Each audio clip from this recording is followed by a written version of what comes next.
Hello, welcome to the Gregarious Mammal Podcast. We have been on holiday. 2 weeks holiday after 3 years, and we did nothing to do with tech apart from playing a few computer games and browsing maps. It was fun. You had a few episodes from interviews and things popped up in the feed, but not much else. But we're back with a links show just to get up to speed, and then we'll have some more episodes for you coming soon. This is Chris, and over in front of me is... This is Kate. Hello, everybody. Hello. Okay, let's get straight into it. There's been a lot of big tech stories the past few weeks. We're going to skirt around the edges of some of them, acknowledging their presence like the elephant in the room they are, but we're not going to talk specifically about them.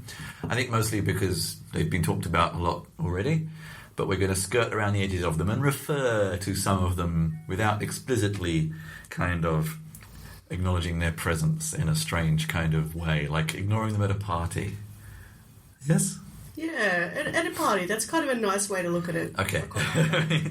Let's get stuck right in. So we're going to revisit a story that we talked about in the past, but we now are looking at it from a different perspective. Kate, do you want to kick off with our first link? Yeah, this is regarding Marcus Hutchins. You may know the story of Marcus Hutchins, a hardworking cybersecurity researcher who... a few months ago discovered a way to stop and circumvent the WannaCry cybersecurity attacks. So, what happened was he was a bit of a hero. He was actually doing it anonymously for his good work, and then, of course, the media found out who he was and went to his home, and hence, he got outed for his good deeds. He got some money in compensation, which he gave to charity, very noble there. But what's actually happened since then is he basically was at DEF CON in the US a couple of weeks ago and was basically charged with a couple of crimes regarding his earlier role that he was allegedly part of the distribution of the banking malware Kronos in 2014. Now, whether he was... Let's pull that apart a little bit. We're talking about the distribution of banking malware. There's no evidence so far that he actually distributed any of it, but that he knew about it, yes, and that he was researching it and had contact with the actual cyber criminals, if we can use that term, yes. But the issue where it kind of gets interesting is one of the kind of the legislation they're using to charge him is the Computer Fraud and Abuse Act in the US. And bear in mind, he's a UK citizen in the US. He's been incarcerated. He got pulled up by the FBI while he was at DEF CON, like many good hackers doing good white hat. Good for the world, keeping our connected cars safe to our, our sex toys or whatever, our connected televisions, whatever kind of area you want to go. And then he gets pulled up and thrown into jail. Into prison. I guess jail is the next step, isn't it? Or is it the other way around in America? Can't quite remember. Aren't they the same thing? I don't know. Jail and prison are a bit different. I always get them slightly confused because the American system is very different to the Australian system. So basically, he's out on bail as of a couple of days ago, but he has to stay in the US. As we said, he's not a citizen there. He's also not a resident, so it's not the nicest situation. But the bigger issue that comes into this is the whole issue of protecting researchers and white hat hackers, shall we call them that. It's been pulled up by a number of people like Brian Krebs from Krebs on Security, and I know the Electronic Frontiers Foundation have also done work on this, that this particular piece of legislation, the Computer Fraud and Abuse Act, has been used to bully and to charge researchers in the past. Some of this has been where they've been charged, the charges have been dropped. Some of it has been a period of ongoing harassment. One example, I'll just get it up here.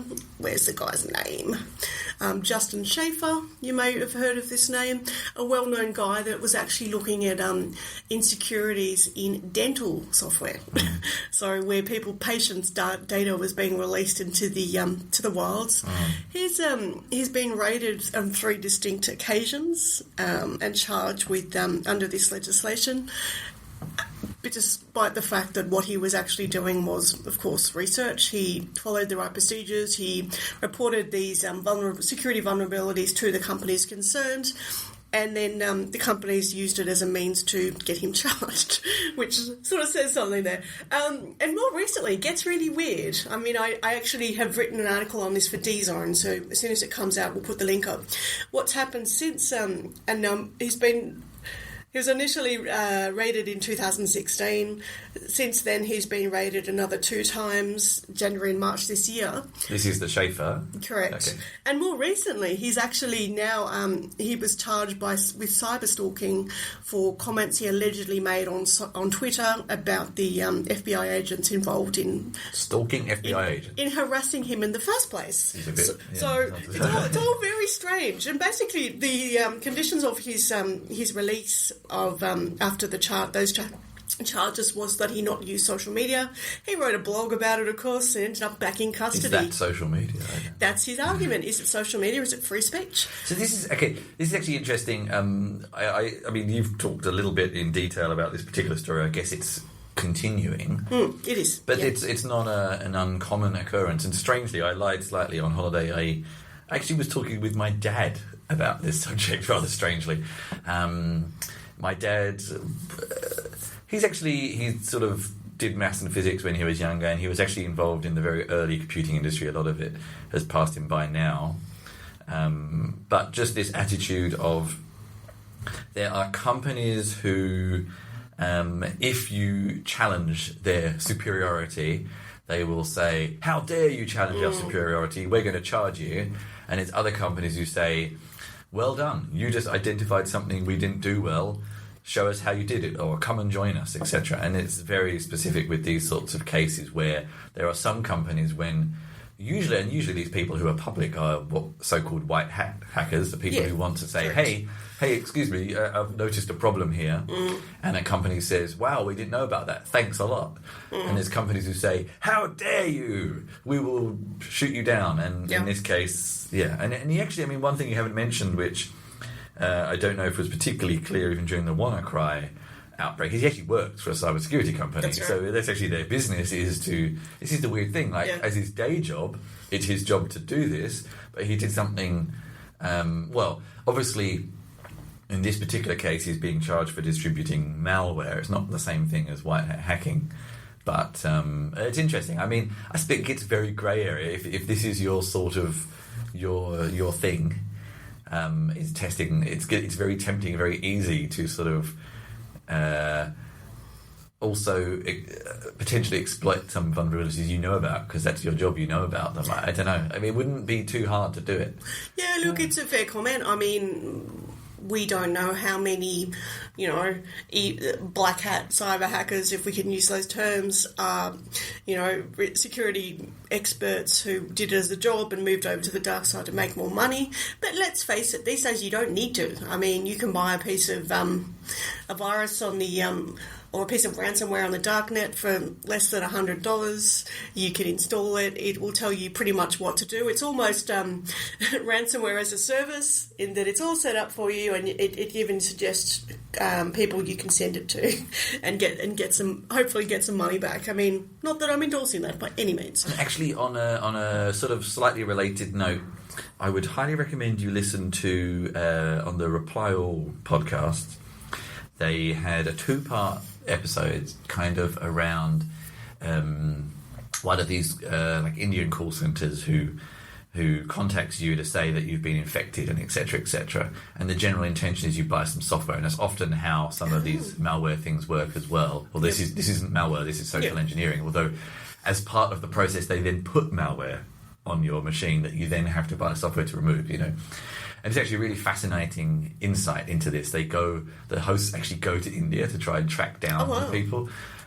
Unfortunately, it ends up being somewhat inconclusive, much to the frustration of the host as well. But it was really fascinating just to get an insight into the people behind this. And they're so surprised when these 2 Americans turn up trying to don't understand why they're there. It was quite interesting. Yeah, and look, it's worth also also sort of saying that this is an area where, of course, there are grey areas, but it's also about wanting citizens to have due process, to be treated fairly by the judicial system, to be not unduly harassed without ever getting charged with things. And these are the things that seem to be happening. And a particular case that it comes back to is that of Aaron Schwartz, that you might remember in 2013 committed suicide because he was arrested at MIT after he... this is my understanding. He connected a computer to the MIT network in a closet, the aim being to download academic journal articles with as part of a movement that they should be free and accessible to everyone. And they used this Computer Fraud Abuse Act amongst a couple of other ones as well to, charge him. And after that, he actually committed suicide. He was... it shows that even just having these things as a risk or a risk of your personal safety and security as an individual really do have consequences on people's lives. One final thing on this, it was actually another... I know now he's somewhat sullied his reputation, but there's an interesting book written by Julian Assange and a professor from, I think, Sydney University, because Julian Assange is actually Australian, despite the fact the Australian government never even acknowledges that fact. Yeah, funny that. About the early days of the hacking culture in Melbourne in the 90s. Yeah. It's actually a fascinating book. I can't remember what it's called, but if you look up Julian Assange books... We can find a link. You'll find it. It's it's freely available. Yeah, it's open source. Legally. Yeah. And one aspect of that, I mean, there's a whole bunch of things in this book, but one particular aspect of that is in this particular era and up until recently. So Melbourne had a very big hacking culture, and I think still does, I'm not sure. But often there was this, even then, there was this attitude that if you were going to get caught, you should hand yourself over to the Australian police before the Americans got involved, because the Australian police would just give you a slap on the wrist and let you out in 6 months, whereas with the American police, they would probably throw away the key.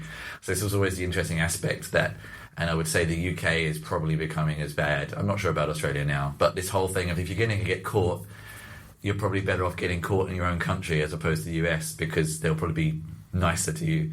Anyway, it was an interesting thing to look into too. Yeah, and he is British, not American. Yeah, so. That's true. And just in conclusion, I'd encourage people, if you are interested in these issues and pulling it apart a bit more and exploring it, I'll put the article on the our website for the podcast. I'll also put some links. I'd really encourage people to check out the Electronic Frontiers Foundation and the really good work they do in this area. They even bring their own lawyers to DEF CON for anyone that's being harassed or being told by companies they can't give their demos of how to hack products. And we'll supply all links to get in touch with us if you have something to say. Yeah, for sure. Let's move on to the next subject. This is one that's kind of dearer to me, but crosses over into other boundaries. Stack Overflow, the infamous Stack Overflow, the infamous, as now there are mock books released by O'Reilly on learn to copy and paste from Stack Overflow, implying that's how most people learn to code these days, which is possibly quite true. And Stack Overflow is often when you're looking for the solution to a coding problem is where you end up for good or evil. And there's been many articles, and actually I even saw an interview in the very building we're currently in now with one of the founders of Stack Overflow, and despite its wide usage, is still financially,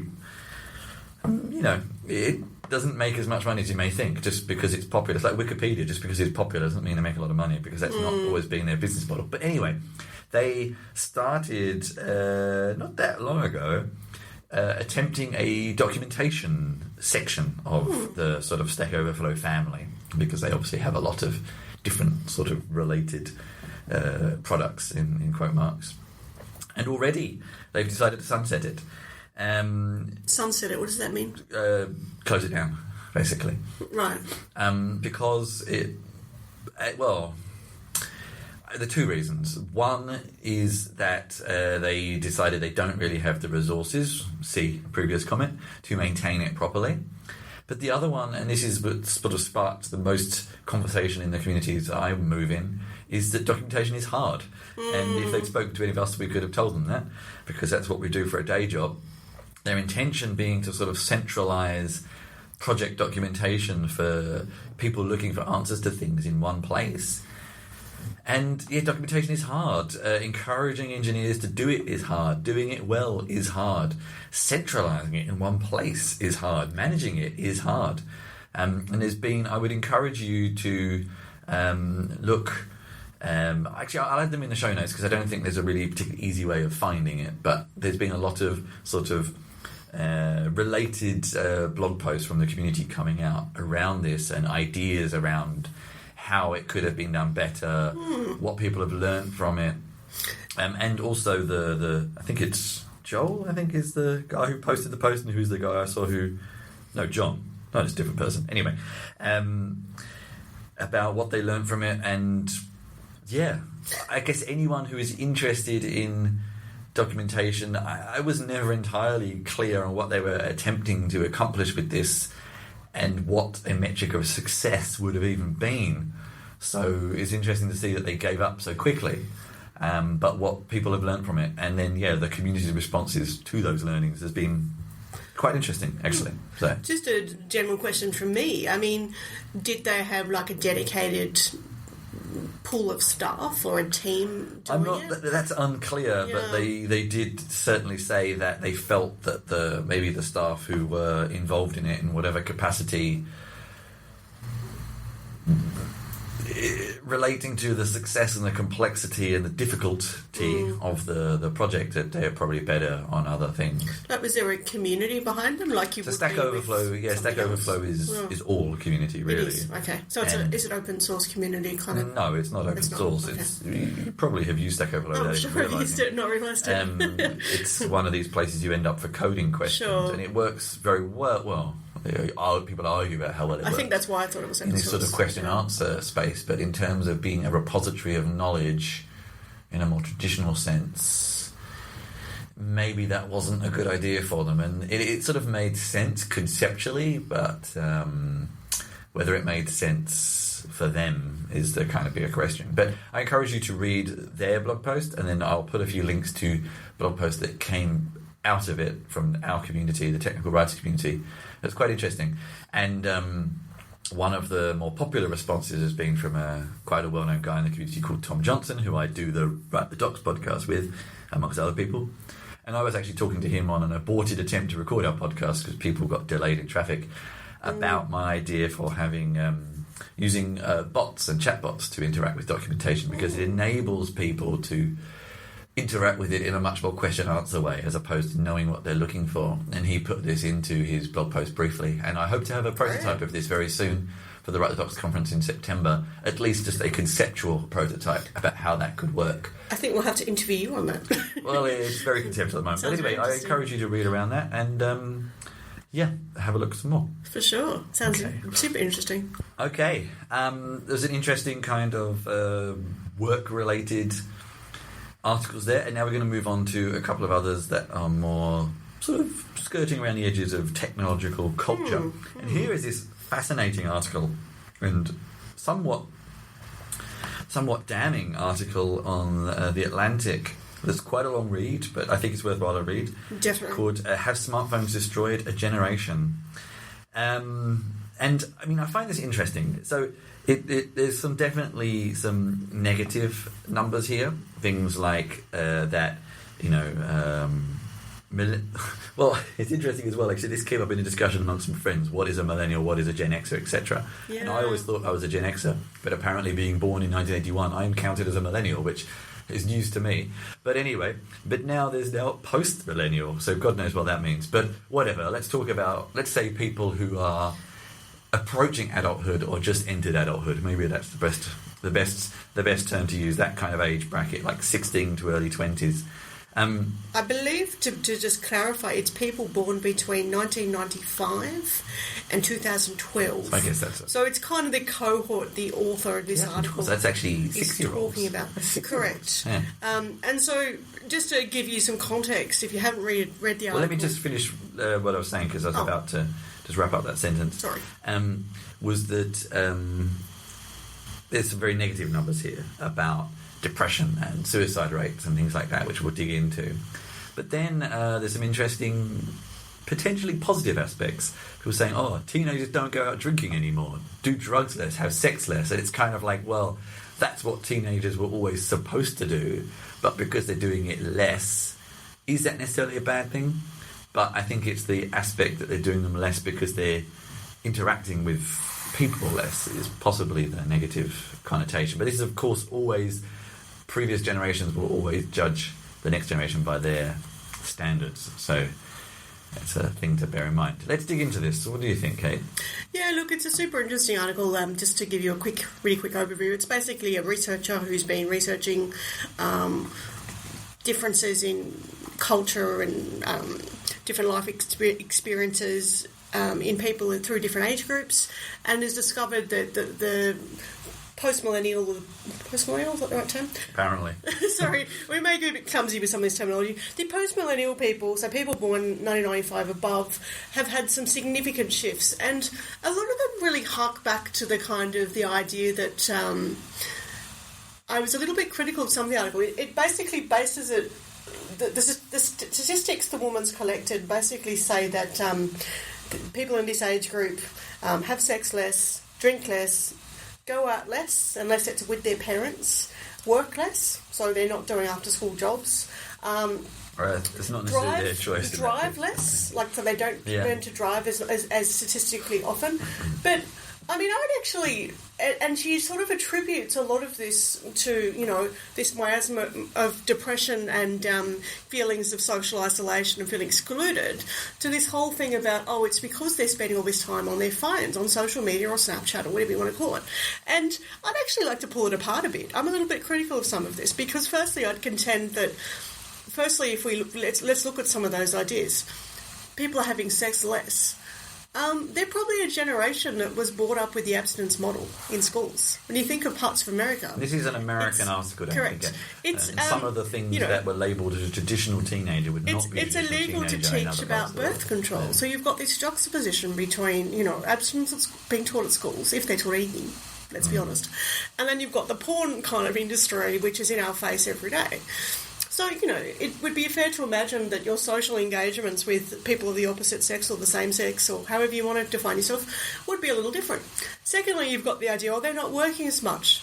Well, I'd probably put that down to access to jobs. Oh, yeah. I mean, let's break it down. You've got a large swank of people in America who are working minimum wage jobs. Probably some of those are insecure jobs like casual and sessional, whatever kinds of contracts or dubious contracts people are on. So they're not actually having those jobs available for young people after school if they're being taken over by older people. Sorry, that's my computer whirring since I plugged it in.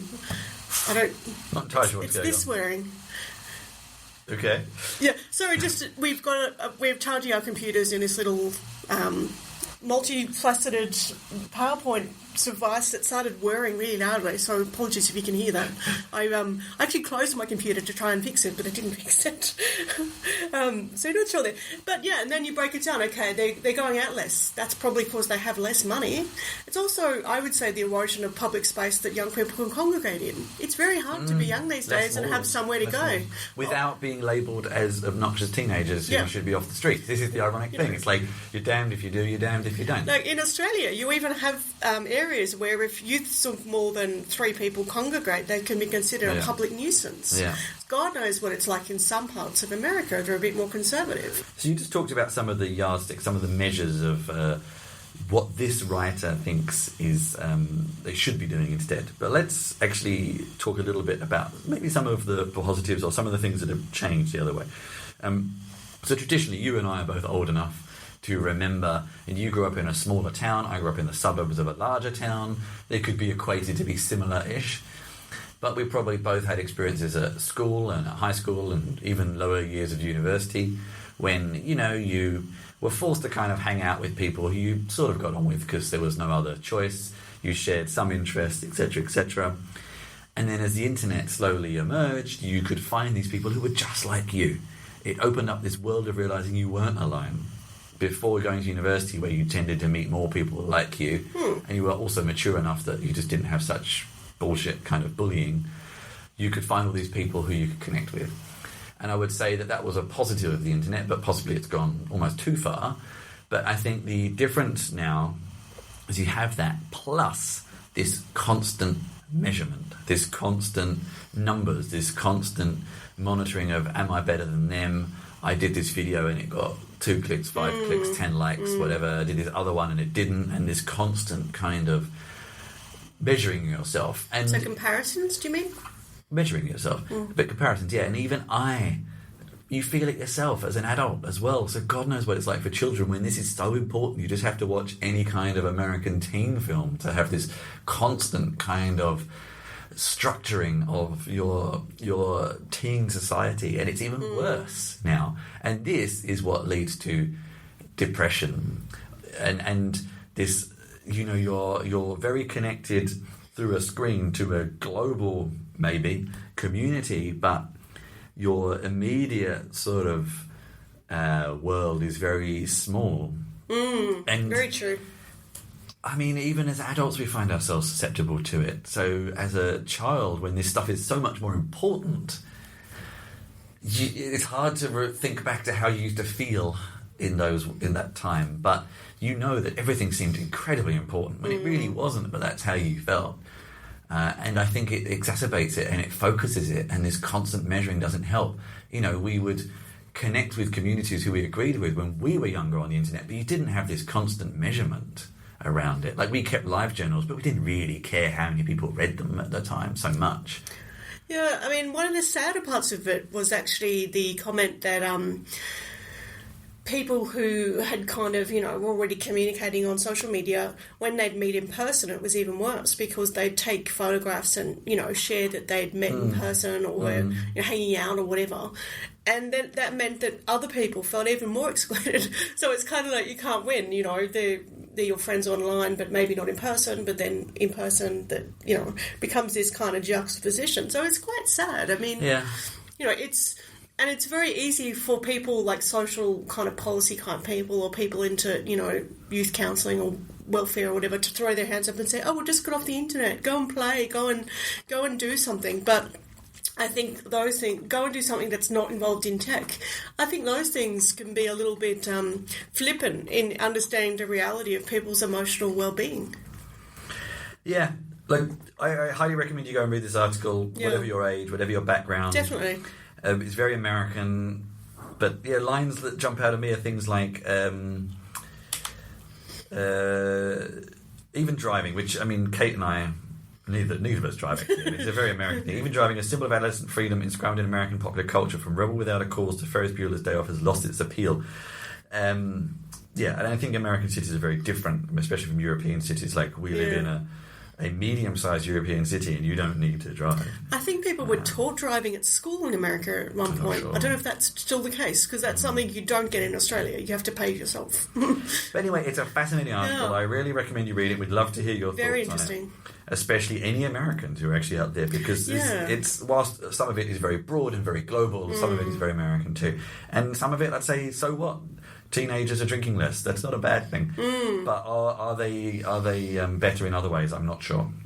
I'd love to hear your thoughts. Let's move on. Let's go to the complete other end of the spectrum, and we're actually going to talk about older people now. Yeah. And this skirts around the edges of one of the elephants in the room of the tech news from the past fortnight, that of diversity and a particular search company and a particular person. Whoever do you mean? But Ask Jeeves had a real problem. No, we won't really go into any tremendous detail about that. No. But we're going to talk about... I'm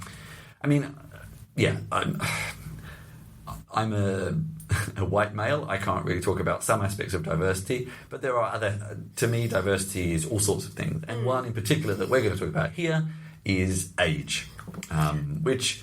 You know, diversity covers many facets, and some are better or worse represented than others, but we're going to talk about age. And I might add, it's something we've covered in the past because it's something we feel quite strongly about.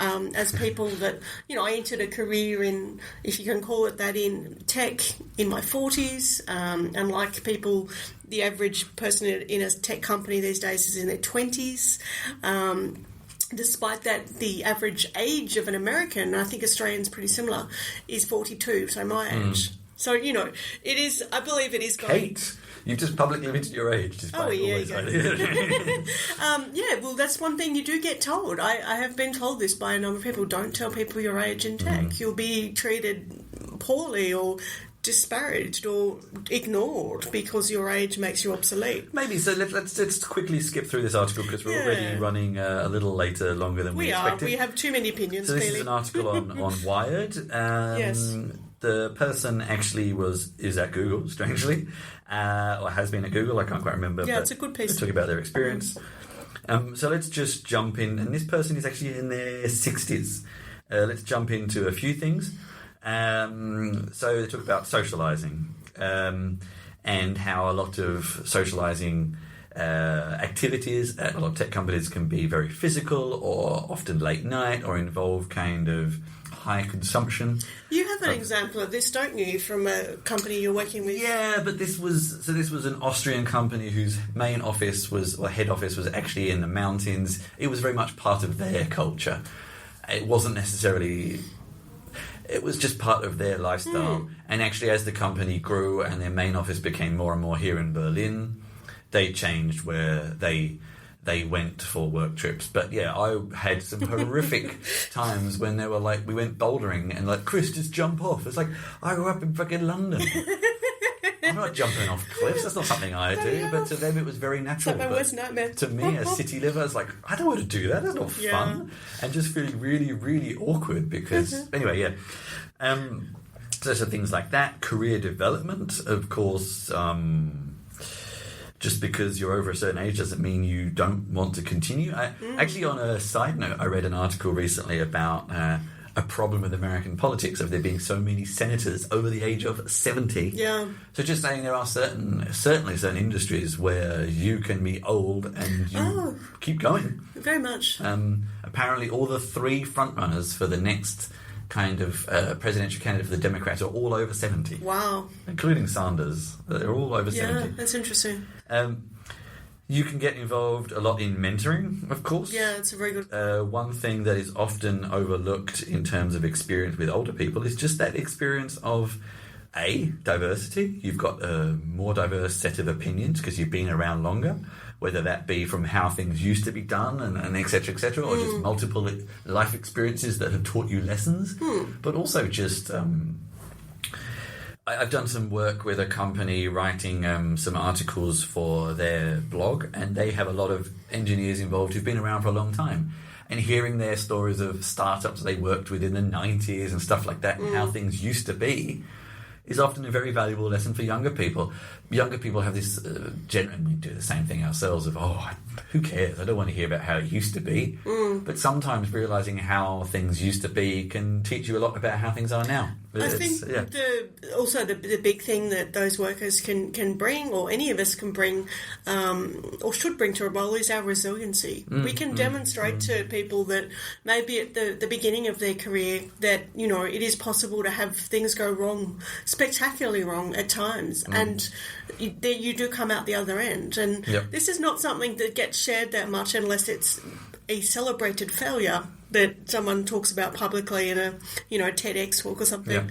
Yeah. So here's some other interesting aspects that the writer mentions as well. Things like phased retirement. I would especially say, I'm going to generalise broadly here, but I'd especially say men have a tendency, once they've retired, to get really down and feeling like they have no purpose.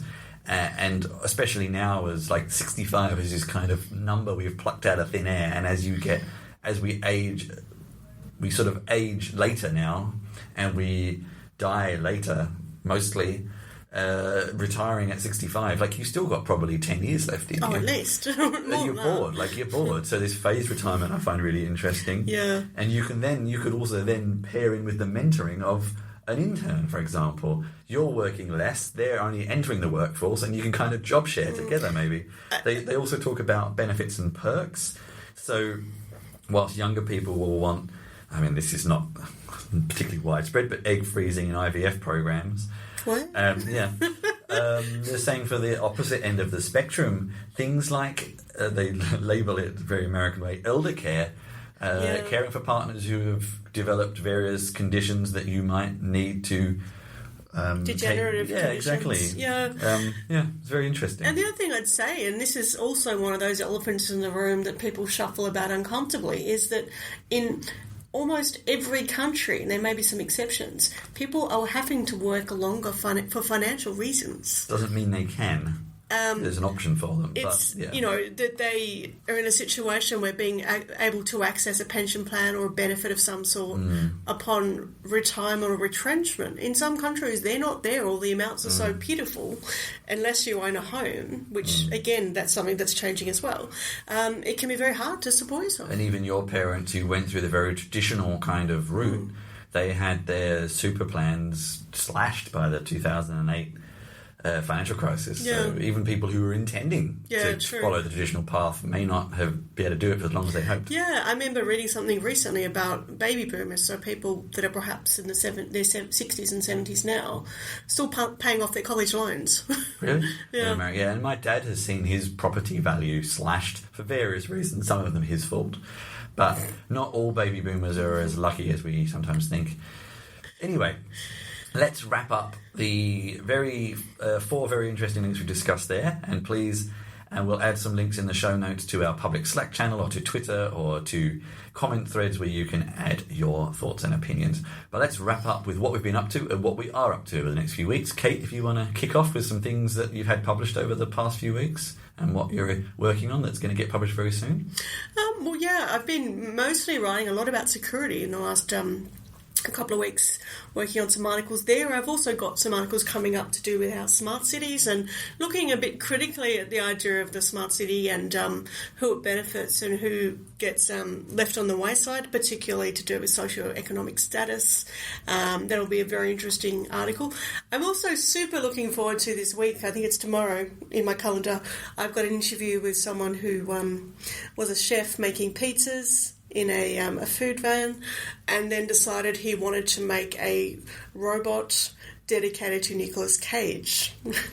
And as a response, I don't even know where to start. he got in with the Node.js community, which, are one of the many weird and wonderful tech communities out there for people interested in coding. Learned to code from scratch as an absolute beginner without, a degree or what have you. But did make his creation. I'll be looking forward to seeing that, getting a little demo. And now runs the local chapter of Node.js in his area. So I'm really looking forward to talking to him, because I think I always really enjoy talking to people who do, like myself, do meet tech in a less conventional way than perhaps going from schooling to a job. And we actually did a bunch of interviews and articles before we kind of went on holiday. Yeah. Our website is a little bit behind because we're having a slight build error right now that I need to fix. But I can tell you that in the next, we have a bunch of articles. I've written some things on Heroku for a company called Coralogics, which was very interesting because it actually got them a lot of customers, which is good. Fantastic. I interviewed one of the product managers from Nginx, which is interesting. I actually wrote an article on Podcasting 101 for Mac users, for Cult of Mac. And then before we went on holiday, Kate and I interviewed the founder of Meetup.com, which was interesting. Very interesting. We also interviewed Liviu Babbitt. These have all popped up on the podcast feed. If you didn't know, you can go back and find them. Yeah. Who claims to be one of the first cyborgs. Oh, yes. And I interviewed Yael Eisenstadt, who was an ex-CIA operative who is very much now into the impact of tech on our society. And Kate, I can also see you've had a few articles on drones in retail, picking an IoT platform, and possibly some other things. Yeah. And coming up in the near future, if you want to meet us, I will be at Write the Docs in Prague.